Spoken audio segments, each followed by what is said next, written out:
குறள் எண் 12. பால் அறத்துப்பால். இயல் பா. 1000. அதிகாரம் வான் சிறப்பு. துப்பார்க்கு துப்பாய துப்பாக்கி துப்பார்க்கு துப்பாய தூவும் மழை.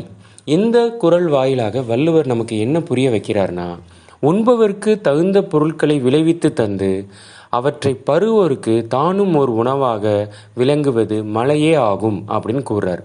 ஆமாங்க, இந்த உலகம் நல்லபடியாக இயங்குவதற்கு மழை ஒரு சிறந்த ஆதாரமாக விளங்குகிறது. உணவுப் பொருட்களை விளைவிக்க தேவையான நேரத்தில், அதாவது பருவத்திற்கு ஏற்றவாறு மழை பொழிந்து அதன் மூலமாக உணவுப் பொருட்கள் நன்றாக விளைந்து நாம் உணவாக உட்கொள்வதற்கு உதவுகிறது. அது மட்டுமல்லாமல் நாம் பருகுவதற்கு, குடிப்பதற்கு நீராகவும் மழை ஒரு சிறந்த ஆதாரமாக விளங்குகிறது. மழை போலவே நாமும் எல்லாவற்றிலும் மற்றவர்களுக்கு பயன்படுமாறு வாழ முயற்சிக்க வேண்டும்.